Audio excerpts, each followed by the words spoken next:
I just posted today morning on LinkedIn that I'm looking forward to risk. And there is a particular reason for this. The reason is that, most of the times when we talk about value, which is one of the keywords that Shantanu has included in today's topic, value is typically driven by extreme situations, extreme circumstances, and typically emerges out of a situation where you would otherwise see risk or which originally started with risk. Just to take some personal examples, let me go back in time 20 years ago when I joined a company called Anderson Consulting, which was then part of Anderson Worldwide. Very, very well established. And as luck would have it, within 1 year's time of my joining the organization, there was a spat between Anderson Worldwide and Anderson Consulting. And we had to give away the brand name to be able to continue our operations. There was a big change in our, identity, so to speak, and we came up with a new identity called Accenture. At that point in time, everybody was feeling let down, and it was a moment of grave risk and despondency because we had to give up the Anderson Consulting umbrella. And you all know what happened next in our history. Within a year's time, or probably less than that, the Enron scandal happened, and the Arthur Anderson and the Anderson Worldwide brand name, for which we had been fighting for so long, just went kaput. And Accenture was born, and from then, when we had about 175 odd people in India, to today when they have lakhs of people working in the country for them, it's been an amazing story. So that's just one example of how risk can be completely transformational. Then there have been multiple other instances over the last 2 decades since then, whether it has been multiple instances of various viruses, not just the coronavirus, which is of course occupying most of our mind space now. But you talk about SARS, MERS, Ebola, you name it, and you've been through it. Our first office initially was in a building called World Trade Center. No relation to the WTC that was bombed and demolished in 2002. But events of that magnitude have happened. I think every time something like this has happened, we have changed as a community, as a world for the better, which is why I talk about looking at risks, from a positive standpoint to see what can come out of it. A phrase which I like to call creative destruction, because only when something which is not sustainable is destroyed can you create something new. However, I think from a corporate standpoint, apart from the global risks and the community risks and the social risks, what is important also to see is the longevity of corporations, because that is, I think, one of the primary objectives of the leadership. It's not just to ensure short term profitability and meeting quarterly targets, but also to ensure sustainability of organizations.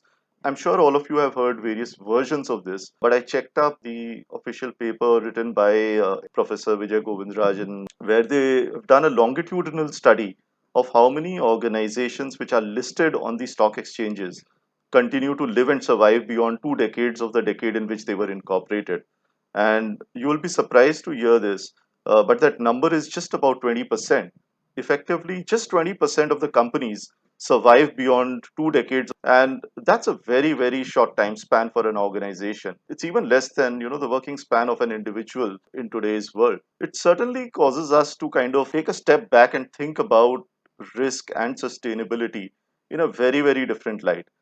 I will not like to go into the details and technicalities of how to build a GRC program or operation, because there are many people who are functionally more adept than me, certainly, and they will be sharing their thoughts and perspectives with you later during the day. But what I would like to do is to kind of take a step back.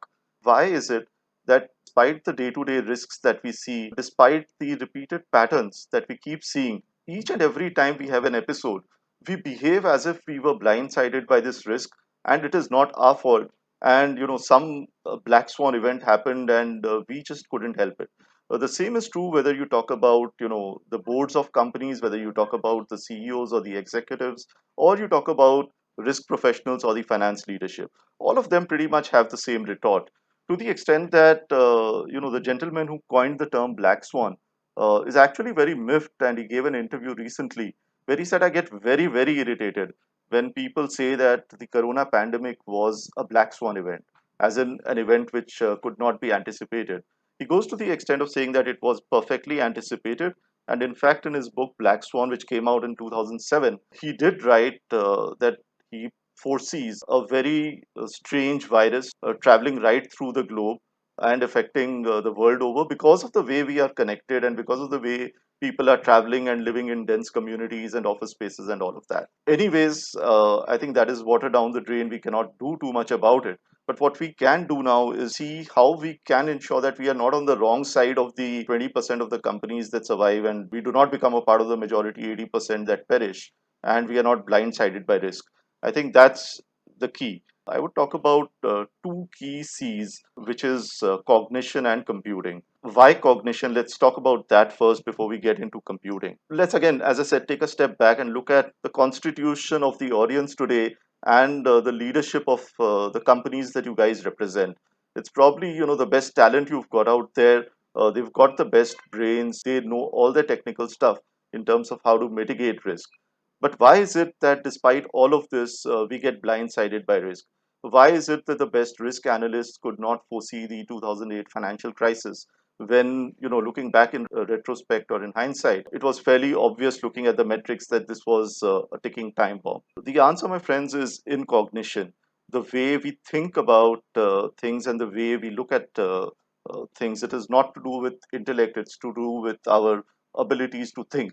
These are two fundamentally very, very different things. In terms of cognition, let me just ask three questions. Why is it that we keep getting blindsided by risk? Why does this happen?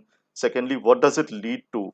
And thirdly, what can we do about it? I think that's the most important question. Firstly, in terms of why does this happen, the answer can be very, very complex, but let me try and simplify it to the extent that I can. It's because of what Daniel Kahneman calls system one thinking versus system two thinking, or fast thinking versus slow thinking. The fast thinking is typically how we lead our lives, which is to say that we normally just react to whatever we see in front of us. And in order to react in a quick and effective, efficient, agile manner, what we do is we just repeat patterns that we've been seeing before. If you've not seen an epidemic or pandemic of the sort of the coronavirus, then you will presume that it is not going to happen. And your reaction and response systems will be geared to what you have been seeing in the past. Whereas system two is essentially when you take a step back and use your neocortex or the thinking part of your brain to look at the patterns and to see what is really going on once you start peeling the layers of the onion that is reality. So that's fast and slow thinking for you. It has tremendous implications in terms of not just how we address risk, but also in terms of identifying what are the risks that we really need to bother about. I think from an organizational standpoint, the first line of defense will always be the businesses, the functional owners, the business owners. But I think it is incumbent upon the finance community, the legal community, or the risk community, whatever you want to call it, to really see what are those risks which are uncovered by the system two sort of thinking.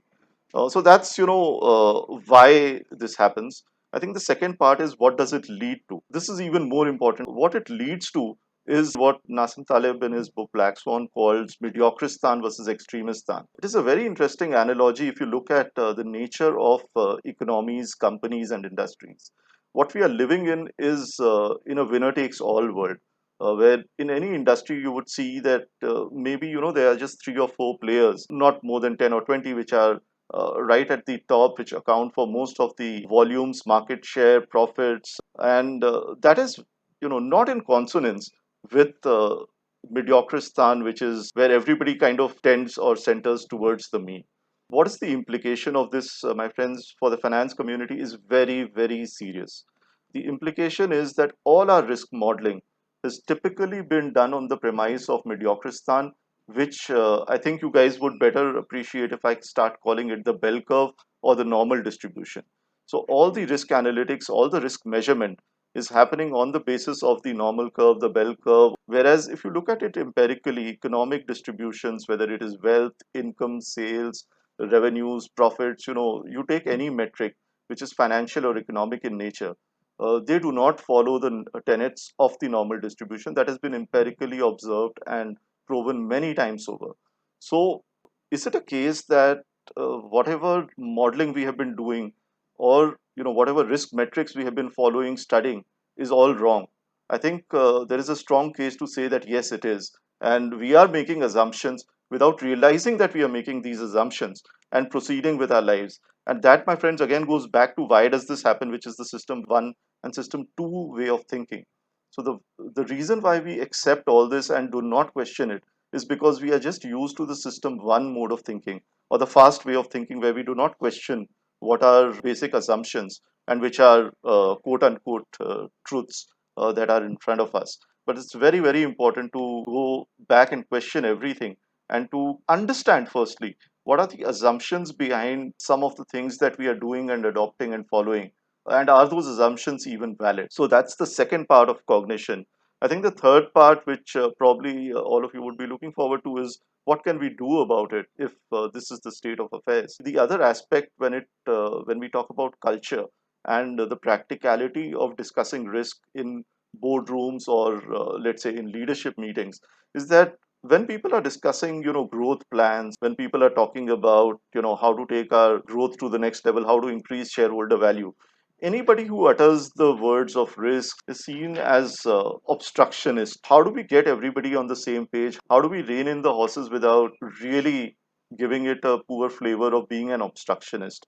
I think the answer, again, from a cognitive mind space, is in Edward de Bono's Six Thinking Hats, where essentially he says that whenever there are two differing points of view or perspectives on anything, then somebody who's taking, in his words, the black hat approach, or somebody who's looking at risks of a particular proposal, is seen as obstructionist. What you really can do is get everybody to wear the same hat at a given point in time. So, for example, if you're dealing with a proposal and somebody who's eternally optimistic, that would be your typical sales guy, for example. Would want to just go all out, and you would be typically an alpha personality, not willing to take a step back and look at risk.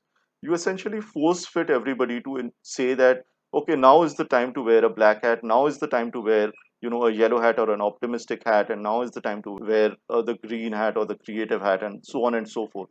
That way, you all are in the same boat at the same point in time, and it doesn't lead to a tussle. I think that's one of the most practical advices I've ever got from any book or any theories, and it has been immensely useful in my experience. Of course, De Bono is a guru in this field, and he's advised probably thousands of companies and helped them and their boards take decisions which are balancing all of these aspects. So I think those are some of the cognitive aspects of why these sort of things happen, what does it result in, and what is it that you can do about it in hopefully some practical terms, and you can go back to your desks and workspaces and apply it and kind of question everything that you've been doing from a risk standpoint. I think the other extreme, so this was the right brain part, which is about cognition and metacognition, how we think about thinking itself. Then there is the left brain part, which of course the finance community is no stranger to. I think all of us, whether in the finance field or in the STEM fields, are inherently left brained. But again, if you now juxtapose what we've seen about the right brain part onto the left brain part, I'll come to the second C's, which is computing. And I've already spoken about the basic computation of risk, which we take for granted, which inherently is flawed, and it has been proven, several times over. I think the second point I would like to mention in terms of computation of risk itself is about the frequency that we take into account while computing risk or while doing any sort of projections, analysis, or decision making. We have to decide whether our shareholders are the only stakeholders that we have, or whether we are looking at much more, and we are looking at sustainability, because you don't want to be doing something only for a couple of decades from an organization standpoint, or less than that in today's world. I think the timelines are really shrinking. So that's, I think, the other big takeaway. Look at all your stakeholders, look at all time frames, not just the immediate term, and don't be blindsided to the underlying patterns and trends which show you what is really going on. I think the second part of computing, apart from the computations itself, are the computing systems. I think Shantanu did a great job initially to explain, how when people are coming back to work, they are probably using half-baked systems that were put up in a rush for companies that were not truly prepared for all their workforce to be working out of home.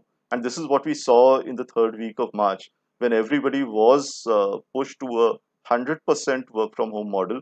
I don't think, in my personal opinion, many organizations had actually tested that part of their BCP ever. I think from a risk standpoint, what one needs to do is to kind of now go back to the drawing board as things are limping back to normalcy, to see what are the chinks in the armory, that are left exposed as a result of that, and to plug it sooner rather than later. I think that's the big takeaway from the perspective of computing systems. I'll not go so much into compliances because we already have sessions for that, but I think it is fairly commonsensical in today's world with the enormity of compliances and regulations, and it's only going to increase. That's the trend we are seeing. Computing systems have to play a lead role. We cannot leave this to the best judgment of people and hope that people will do what they are supposed to do. We need intelligent systems which can kind of ensure 100% compliance, because anything less than that will not do. While you are designing compliance systems, I would once again, urge you to go back to the right brain part of thinking about what is it that you are really complying with, and does it truly meet all your needs, or are you just doing something because this is how you've always done it and that is your immediate or system one or fast thinking response to what you have in front of you. Thirdly, in terms of computation, is obviously the cyberspace or the computing space. Again, when it comes to risk, a lot of people immediately think about the chief information security officer, or the technocrats. But apart from the cybersecurity risks, which are very real, the attack surface, so to speak, has increased with people working remotely, and I guess it will continue to remain so for some time. According to a Gartner survey, 50% of the people that they interviewed in a survey said that remote working at 100% level is what they are looking at. Of course, more than 80% said that partial remote working is what they are looking at.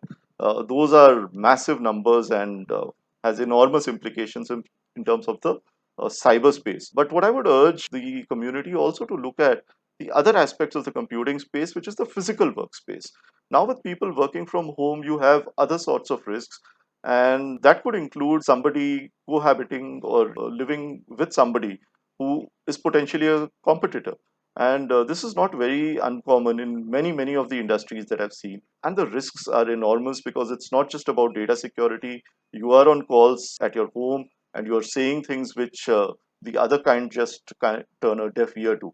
And these are real risks which I don't think have been addressed in a very systemic manner earlier. Definitely something that needs attention. And finally, the last piece that I would like to touch upon is the computing machines, the thinking machines, or the artificial intelligence or machine learning algorithms. I've been personally developing and working a lot on these. They have helped me a lot in businesses. But I think what this pandemic also gives us an opportunity to introspect and realize is the inherent risk. And I'm not talking about, bad data or algorithmic biases, etc. Those are given risks which have been well documented and spoken about. What I'm talking about is the basic premise of these algorithms, that past patterns repeat themselves, and they help us to predict the future. So let's take the pandemics as a case in point. 1918 there was a big Spanish flu, then there were various pandemic attacks in 50s, and in the 2000s, the 21st century itself there have been 7 or 8. But do we have credible data which we can model for the period of these last 100 years or 500 years? So the answer is clearly no, because we've only just started about to live in the digital economy. So we do not have data. What is the easiest response when you don't have data? Is you completely just ignore the variable, right? And that is a big risk that I see with application of these AI and ML algorithms in our workspaces. And that applies, of course, to risk. But I'm taking an extreme example of something as extreme as, let's say, a pandemic attack. But if you go down and look at all the various AI and ML algorithms, typically they are working in a black box, and people are not kind of getting into it to see what are the critical assumptions that are embedded within the AI and ML recommendations, and whether the businesses run a risk, any of the ones that I mentioned, or a reputation risk, or any other correct decision making, for instance, as a result of adopting those AI and ML algorithms. What happens, when the world is interconnected with 40 billion devices over IoT, and these devices are autonomous devices which are making their own decisions? Is it not incumbent upon us to kind of really take a deep, hard look into the assumptions that drive literally the physical world around us? So that is so much about the two big C's that I thought I'll speak about: the cognition, the right brain part, and computing, which is the left brain part. I think finally, before I close, just the last one C, which I started off with. I think the corona or the COVID pandemic is probably, in my experience, the best change agent out there. So, if ever the finance community wanted to impress upon the boards and to the leadership and to the various stakeholders that there is a time to change and the time is now, I don't think you could have done it, no matter how eloquent you were, as effectively as the corona and the COVID situation has done for us. So, all I would say in conclusion is, despite everything that despite all the suffering that we've gone through, thanks to the pandemic for at least showing us the way and helping us to change. I hope it helps change some mindsets, and the discussions today open the curtains and we are able to peel the layers of culture, of our thinking, of our cognitive processes, and that help us drive the future of risk as we embrace the new normal.